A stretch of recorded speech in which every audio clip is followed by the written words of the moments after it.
thank you very much. It's a pleasure to be before an enlightened audience in an enlightened part of Europe, which isn't what it really feels like over in the United Kingdom now. The subjects here and the topics already covered, and I hope in my talk, are terribly current. In this week alone, we've had the Five Eyes, the English-speaking intelligence agencies, in a conference renewing demands to break all forms of crypto. The week has seen the new versions of the WannaCry, large-scale attacks based on the stolen Eternal Blue secret malware codes developed by the CIA some years ago. Right across Europe, there's new laws. In my country, passed very recently, Germany even more recently, and the boundaries on what is permissible for state agencies and how far they can intrude into personal data are moving very fast and in a direction that really undermines personal and other forms of security. A little bit more about me. That's a younger me when I first discovered one of the big interception sites back in the 70s and wrote about it for the London magazine called Time Out. The logo up there is GCHQ's powerful project that they launched about 10 years ago to master the internet, and I will give you a lot of details about how they and their allies and other state actors are doing it. Too much information. There's too much out there. Like Bill this morning, I shall probably charge through, and you can be pretty sure that for every point, if you want to raise something, there's 10 more that I could put in and I can help you with if you want afterwards. Also, I apologize, I didn't make the PGP signing, but I'll stick on a little badge that I already have made with my PGP key on it, so if anybody's into that particular thing, just take a photograph of me and the key, and you'll be there. That's the younger us. They did indeed eventually charge espionage indictments that would have meant a maximum of 30 years for me, but common sense prevailed, we walked, and the laws were eventually reformed. The essential theme of my talk today is actually to give you a sense of history, because there's very little that's new, just the same stories repeat in different forms. And if we're looking for attacks on data, they begin as soon as there is data, and go through the decades in different ways, and usually, not always, I would think, the lesson is that they're there ahead of you. And when I heard Bill this morning, I rushed off to do some extra work, which I put into the talk. He was explaining an impressive internet mapping and logging and display system called Lumeta. I'm sorry to say they're there first. They've got bigger, better, and more powerful tools, and they're using them, as you'll see, in some quite sinister ways. Right, early technology. The first transatlantic data link. It might have managed about 3 bauds or something. That's Marconi's first construction in the southwestern tip of Cornwall to test radio transmission across the Atlantic in 1901. So if you want to look for the time when we might first have sent data across big data distances, that's the point. And the people who are spying and collecting now were there then. It's now no longer a secret that the first spying station to collect data from radio, we all think of this as something that happened in the Second World War. It began before the First World War. And a station was built at a place called Scarborough. It's the eastern part of England, more or less the closest part to the Netherlands, which is not irrelevant. And it was built in 1912, and it started intelligence operations, listening to the radio, getting the data from the Morse a year or so later. Just for your reference in terms of geographics, you know where you are, that's where it is. It is still there now. It has been massively expanded, coupled into fiber optics. It actually controls, as a sort of minor sideline, the whole of Britain's global radio interception network, going back to the 1901 model of communications, but it's actively recruiting and enlarging for hacking. They even now, since they have come out of the covers, put advertisements in local papers to folk like you saying, come and work in CNE. That's the official word for hacking, computer network exploitation. So there's a reason for that, which we'll also see later. You want to attack, you want the minimum latency, just like was being suggested this morning about the, elsewhere, but the very, very high-speed cables that are needed to get the faster stock transactions. The same applies to attack methods. Britain was in the game very early. The Official Secrets Act, not the one that was used to prosecute me, but the next one, the first one that was used to prosecute me was 1911, again before the First World War. This one was, whoa, we want to officially to steal everybody's data. And it's there.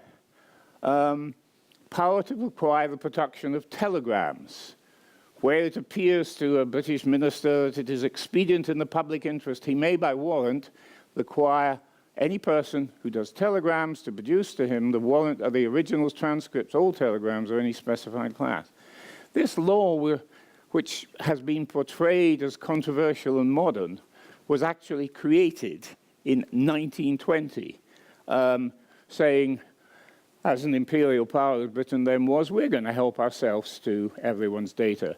And in political terms, I find it very difficult to differentiate what went on then or now to the kind of buccaneering on the high seas 2 centuries earlier. It's piracy.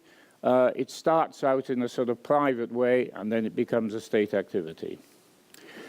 And again, when we know the histories, major things that we would believe started in commercial development actually have a secret and usually earlier history in the world of intelligence. Most history books record the first digital computer as the ENIAC, and I think 1952 will be corrected, but that was wrong, because the secret construction in Britain of the Colossus computers, which were fully Boolean, differential conditional branching architecture, all the stuff that Turing had, who also worked there, had anticipated in his seminal paper that started computing 4 years earlier. Other work that happened in the Second World War, the breaking of the German Enigma ciphers, have a very significant role for the consequent insecurity, because the secrecy that was maintained about Enigma was deliberately deployed to encourage Enigma technologies to be sold by the Swiss, nice neutral country, right around the world, in the complete international absence of knowledge for 30 years that they were trivially breakable and had been broken critically in the middle of the Second World War by the British and then the American agencies. In a more benign and that of course echoes exactly what's happening now in terms of the infiltration and a deliberate destabilization of computer components, computer networks, routers, and all the stuff that must give you guys so much headaches, and that's only going to increase. On another level, the whole of public key discoveries starting from Diffie-Hellman had in fact another secret history 4 or 5 years earlier with a guy called Clifford Cox, who more or less came up with the same method and same possibilities as Whit Diffie did, but they never used it. They actually never saw how important it would be. So they made a bit of a mistake there. In terms of continuing to gain access, I'll show you how they went after communication satellites and then after fiber cables. They were there first in breaking the internet. I'm very curious, and I'll be interested in any comments any of you may have about the word sessionizing, because I think it's very meaningful, it's very clear. But I'm very struck that in the semantics, and I looked at this, when we started to know about this, all we ever heard about was deep packet inspection. But thanks to Snowden and the Russians in America, I've now had master classes from several NSA people who were actually leading the project teams at the time. They were attacking the internet from the early 90s and developing technologies that actually were well deployed even before 9/11, but that was well then used as the justification. And then we have hacking and malware. They know as computer network exploitation. And just this morning, another contribution in WikiLeaks is now a rather well-curated series of code leaks from the stolen CIA malware database. It's called Dangerous Kangaroo or something. You'll see it as headlined on the WikiLeaks site. It's a systematic method for jumping across air gaps using thumbsticks. And they're there first. That's my point. Bill was talking about Lumeta, I think it was called. Are you here in the audience? Yes. Yours was Lumeta. Theirs is Treasure Map. I can give you all the references, so if you can catch them later. You can give me critical engagement and whether you're there first or not. I think you weren't, but you may be able to establish that. That's its logo. It was at version 45 by the 10th of January 2011. No, you can't get to those URLs. They are on the classified net. It's using the same methods as you described this morning, and of course, traceroute generation on a massive scale is a critical part of it. So again, just coming out of this conference, there's one of these symmetries between Cox and Diffie or ENIAC and Colossus. Similar discoveries and developments in the secret sector, and usually the secret sector is ahead. But then there were aspects of Treasure Map which I don't think will be found in Lumeta. For example, I don't know how many traceroutes were you doing a day? About a third of a million. Right, so they're doing 6.5 million a day. What a surprise. They do it across a whole autonomous systems, but part of the network is servers in unwitting data centers, and unusually for this document, they say exactly where they all are. None in the Netherlands, but there's Latvia and Denmark and Germany, all listed there, carrying out that activity unwittingly to the data center owners and operators. It enables now enormous level of mapping of the geographic data, the cyber data, personal data, all sources, and as you can imagine, hugely integrated. That's a sample of a derivative chart. One rather sinister thing, one of the many sinister things about this, is a sub-project that feeds into it called Jolly Roger. And Jolly Roger, as far as I can see from the documents, I can give you the references, is the exploitation of all the owned computers that the NSA hackers have, just collaterally to get traceroute information. So why not? We've got our own botnet that we've recruited. Some of it may be for special purposes, but when we've got general botnets, let's give it the traceroute task and make our map even better than Bill's. So that's what they do. But then you get to what's really inside. On the autonomous system level, when it maps out, some of the displays will tell you which of the networks are owned. And these are essentially European-based networks. Red means they're owned. It's quite astonishing the density of ASs which are actually compromised as a result of the whole activity that uses Treasure Map and its related tools. So yeah, red links mean that they're not controlling the servers, but they have controlling access across the data connections. Red in the core, if it means that they've got into the servers. If you own any of those AS, please take notice. And here's another one generated from Treasure Map based on the Stellar communications provider In Germany, it's a satellite interconnect service, essentially. 1, 2, 3, 4, 5, 6, 7. 7 out of 9 ASs are owned. What's not? But the counterexample I would give, just quickly, is Hadoop and MapReduce. These were unambiguously developed earlier in the civil commercial center of the internet, and they have become the de facto standard mass analysis tools, as we see from inside the Snowden documents and then talking to some of the people, that they are using for the massive data sets that are generated every second of the day from all the interceptions of all the packets that they can get their hands on. So that's a counterexample, important to say. The whole of the system, integrated, consists of access to fiber cables, the monitoring of communication satellites, and less frequently, positioning intelligence satellites, which are just the same communication satellite buses, in the same orbit to collect the uplinks. They've had to do that now because of the spot beam differentiation means you can't necessarily get into a downlink area, but you can get into the uplink area if you park your satellite behind their satellite. CNE, at the time this map was up to date, which is 9 years ago now, the number is 50,000 worldwide implants.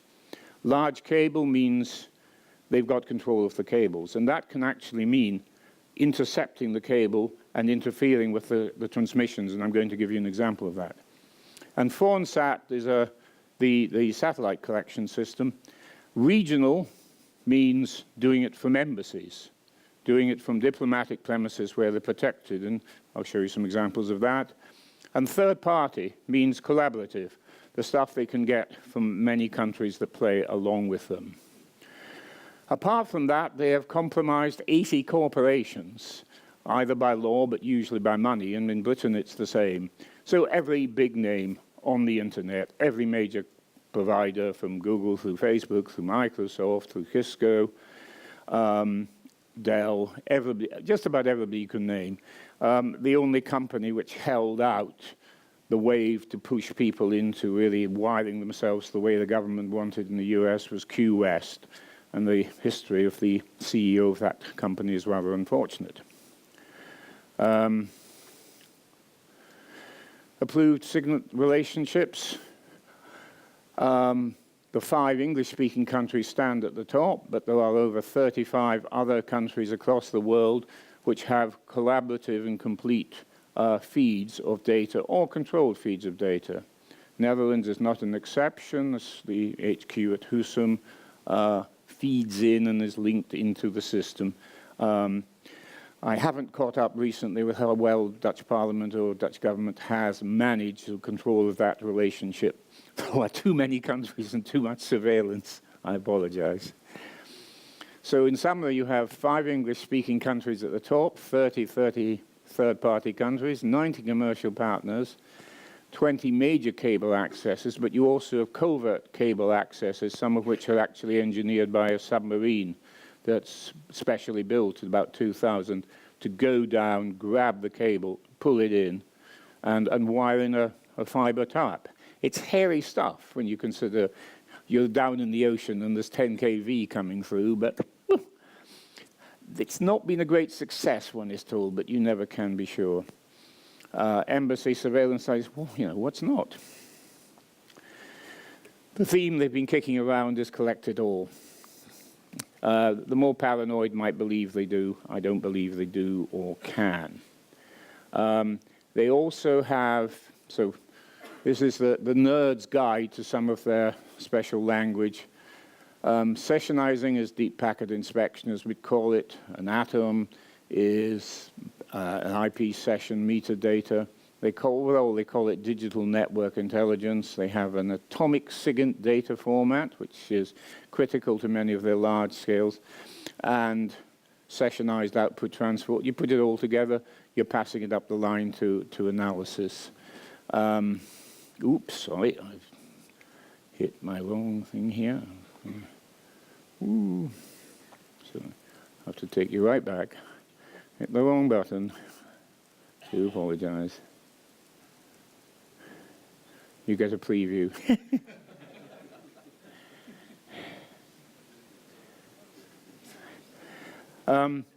Enabling is one of these buzzwords. It means basically breaking crypto. Either finding an exploit, as they did with the one day they used in Stuxnet and an elliptic curve, but more usually engineering it into the firmware or into the hardware, or by direct physical interference with equipment as it's being shipped. This is a rough history that I tried to compile of how far ahead they were on internet surveillance. The first optical fiber rate sessionizers, as they're known internally, were developed by NSA. They could do an OC3 standard at 155 megabits. The code was given to a number of countries, and it appears the Israelis then nicked it and sold it back. And you then find it installed in the Norris systems, which appeared in the US in the early noughties. The first American attempts to actually do large scale turned out to be one of these contractual high-cost boondoggles. It failed, and a new system called Turmoil was deployed from 2006. By 2010, the standard equipment could do 10 gigabits per second, and I don't think there's any doubt that they're now at 100 gigabits per second per channel. They can, of course, go into all the colors and take all or part of an entire fiber cable, even if it's going up to 4 terabits a second. So, lots of power there. An important part of this is not just looking at the technical systems, but actually understanding the drivers. This applies to every actor, whether they're malicious, state-sponsored, state actual agencies, and so on. Where do they monetize it? Where do they get their payback? For intelligence agencies, it's government requirements. And despite lip service to the contrary, of course, the commercial activities and diplomatic activities of everyone who's an ally is a target, as many of the Snowden revelations seem. It's a particular concern to people in your business because third parties, security operators, and particularly network controllers, for example, inside a mobile phone network, a particular target is a roaming controller because of their knowledge of the data interchange that can allow roaming data to be accessed. So when they say you've nothing to hide, you can be the most innocent person living the quietest life, holding down a decent job honestly and competently in a communications company. They'll go after your personal life. They'll go after your data. They may just want to hack your email accounts and steal your credentials. But every method known to intelligence agencies, including exploitation, blackmail, doxing of data, is legitimate in their book if the end justifies the means.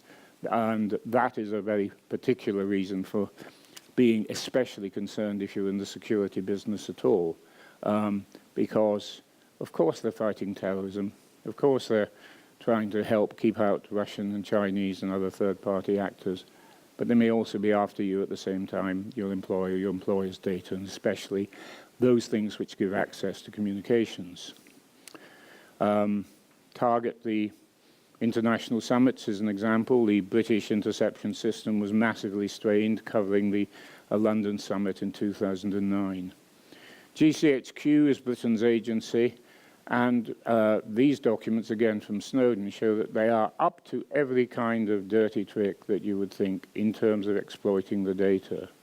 Deny, disrupt, degrade, and conceive. It's not an innocent, passive monitoring activity. They have active, if it was law enforcement, you'd call it enforcement, but in terms of this covert and secret activity, it's disruption. And even in a top secret business side, you get the sort of stuff that you really more associate with the sleazier sort of hacker, or the less wise form of student. The leaking of confidential information, information interference, ruining business relationships. That's their toolkit. Non-techie, be aware. When people collaborate, this is where the data goes. Huge big pipes from various European sites. That one's actually the major Austrian site, into Wiesbaden, where it's all aggregated, that center, pumped over to not Fort Meade, but a different complex not far away, and then it eventually ends up in NSA. The data quantities, you are talking about billions of events per hour being sent down these links. And then getting up close and local, you have this kind of thing, which is a wonderful piece. If you look very closely, you'll see this is a completely flat Trompe l'oeil surface stuck on top of the US Embassy, which sits at the bottom of Champs-Élysées, just down from the Étoile, and of course, directly overlooking the Élysée Palace, where the president lives. So behind this material is radio transparent. So what you have there is automated collectors, which will sweep around the entire globe of the spectrum around the site, and right across the spectrum, UHF, VHF, SF, and so on, looking for emitters, cataloging them, thinking, what can we take? But also, other forms of technology are active in the sense that beams of radio energy are emitted at very precise targets. Fax machines and printers have been such targets in the past. And then the resonant collection and feedback is analyzed. And TV screens could be read, faxes, printers. An attack of that kind, I think its cover name was Highland, was used against the EU's diplomatic premises in New York. The results of this, I see, and this is a very telling story. These were material published in 2016 by WikiLeaks.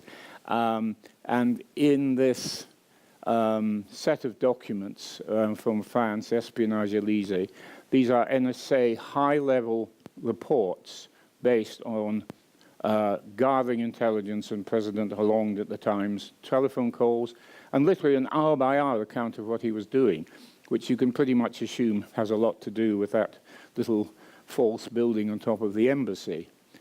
But the other story in this is an extraordinary pointer into the issues of our age and where we are going, which is not as clear as you might think. What is this doing on WikiLeaks? We know about Chelsea Manning, we know about Ed Snowden, we know there's some other people out there, but in the last 2 years, through WikiLeaks and then through the very odd little groups like Shadow Brokers with their links to Romania, a lot of stuff coming out. WikiLeaks has got good at curating, which is distinct to how Julian used to do it. But I am astonished that this particular document raised no eyebrows in the press because it has the highest ever classification of anything that's been leaked, this word gamma.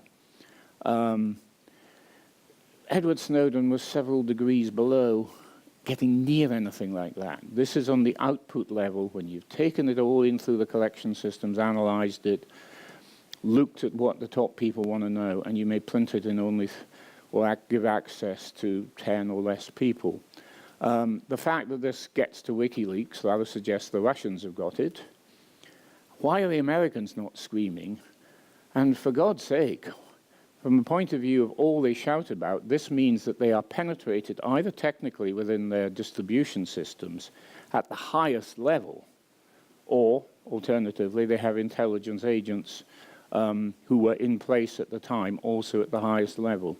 It's actually rather astonishing that this was coming out and nobody was in the US was intelligently saying what's going on in comparison to all the noise they made about Ed Snowden. Same happened in Germany. I was able to help Der Spiegel isolate this. Yeah, it's the same. It's the same architectural feature. This time, no Louis XIV architecture, just rather brutal modern square.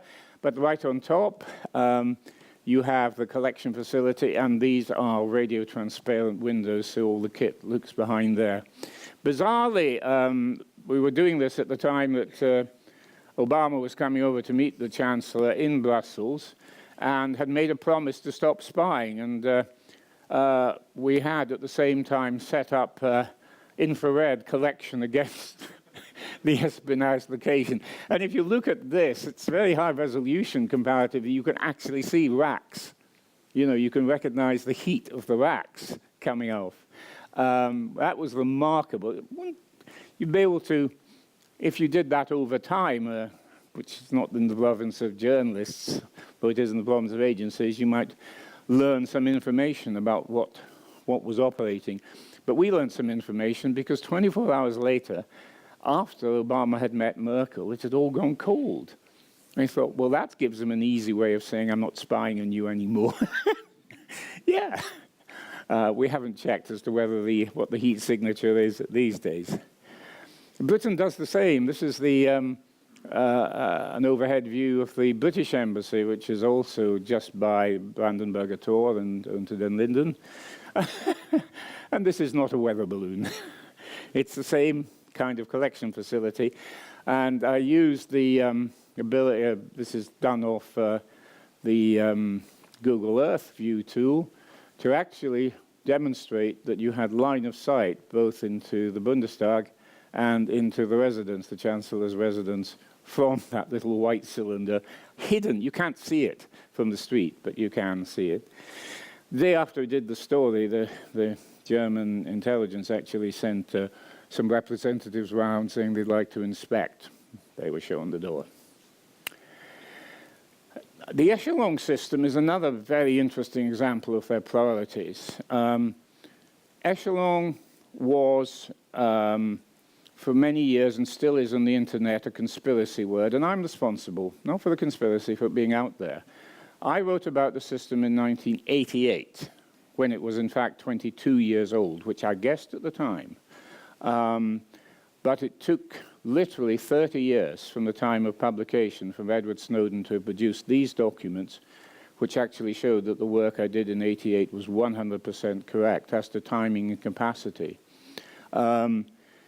The situation in the 1960s was we had radio, we had submarine cables, and we were going into space. So the very first trial satellites that could sort of send international events, such as the moon landing eventually, were up there. As the satellites went up, just as happened in 1910 and 1911, they wanted to get there first. And NSA launched a program, never heard of it until here, it was called Frosting, and they wanted to get 2 sub-programs, Transient for all efforts against Soviet satellite targets, and Echelon for the collection and processing of Intelsat communications. Now, Intelsat, you probably know of, you may not know its history, but at the time, at the height of the Cold War, it was purely the creature of the West. The only participants in the Intelsat consortium were the United States and its allies, supporting largely commercial and government traffic at that time.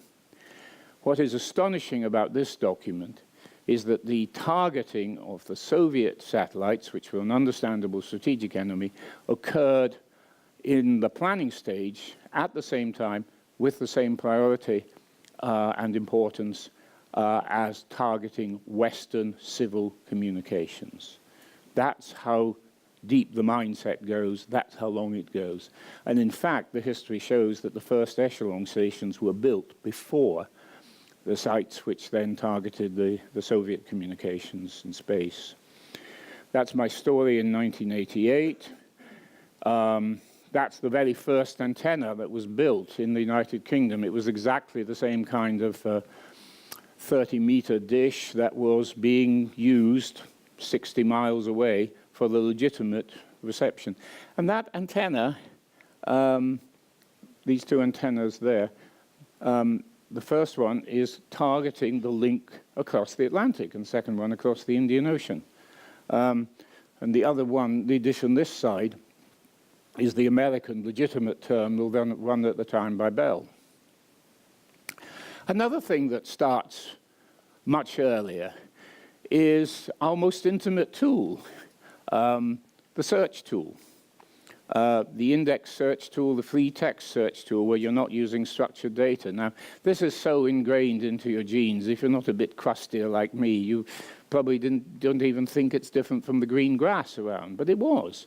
And even in the 1970s, the idea of free text searching across data in official commissions on privacy raised concern about the power of that kind of data analysis and surveillance. Well, we've gone a long way from that. But the most interesting thing here is the first free text search system was Cadence. And Cadence was essentially built up around the Echelon system so that you could do free text search, and we're talking the 1960s now, across the totality of commercial communications passing over Intelsat satellites and then the other satellites that came to follow it. My friends in NSA who were there at the time tell me that Cadence, as this document says, goes back to the days of telegraphy even before Echelon. I haven't been able to get that clear, or even clear whether that's right, because I can't think of a digital tool that was around to process telegraphy in a bulk scale that time, but there were secret IBM projects, so it's quite possible that the origins of what we now know as Google and all our other types of index search tool have their origins in the early 60s. The modern system is X-keyscore. You may have read about it. This is a systematic analysis of all the metadata that can be got from every single packet on the internet. Yeah, think numbers and then add 15 zeros. Thank you. The Echelon system has greatly expanded. That's this situation now. Sessionizing, I've covered. This is how they get into the internet in Cornwall. That's a general map from telegeography and the location of the GCHQ site. That's a more specific geographic map. And then this is done from documents. Again, it's sourced, but we can't go through them all now. This particular example, FLAG, America Flag Europe cables, are intercepted on a land access point. So although FLAG controls the two cables and the landing sites, the company that provides the backhaul across that little bit of England is Vodafone. And Vodafone is in a secret relationship with GCHQ with the cover name of Gerontic. So as it comes through on the British territory, the cables are taken and the data is passed in its entirety for processing. But it goes beyond that. At the access point called Nigella has been configured for CNE, computer network exploitation, hacking. So specifically, if you've got traffic that's passing on that cable, or you're handing over traffic to the UK to go to Asia on that, you are exposed to any form you care to fear of midpoint attack because the equipment has been installed, documents are there, it's even got a name, Pfennig Alpha. And that probably is where it is, in that secure, rather concrete building a few miles away from where the cable route passes. 25% of the global internet traffic goes through, which makes it critical. That's Bude. It's another site in the Middle East, in Oman. Menwith Hill Station in the UK was something else I came across in the 1980s at the start, when it appeared to have a critical role, and we now know that that is absolutely the case. The Snowden document, secret again.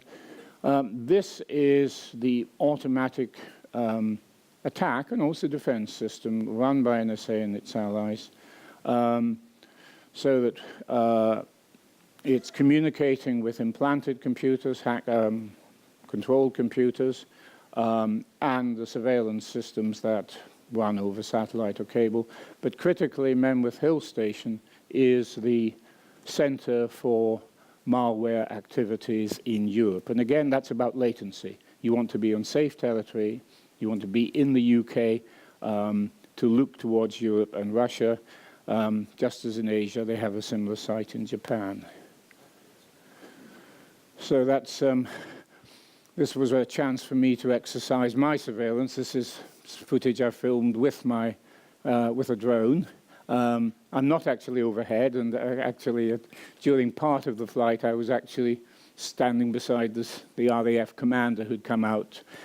So we had an amiable set of discussions. This was not a... But these are successive ways of development. So this lot of domes controls the satellites in space that harvest from the surface, and also the ones that stand behind communication satellites. This one, the set of the domes to the left, as you're looking at it, are all listening to satellites.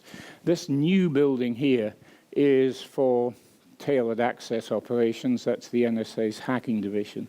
So that is the most, I probably haven't got the numbers to compare Russia or China, but that is probably one of the largest collection of hackers inside that new white section that you are ever going to find, but let's see. There it is. That's the alternative site, which has got low latency into Asia. It's in northern Honshu. It starts with radio. With all these sites, they start with radio, they move into satellites, and then, because they're there and we know about them, the cable kind of activities and the hacking activities can be put in there quite easily. Finally, quantum. I don't know if you've heard about quantum.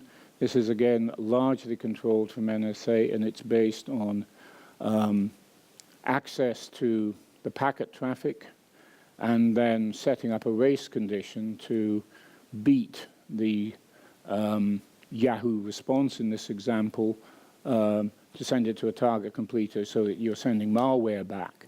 Again, critically dependent on deep, deep access to the network.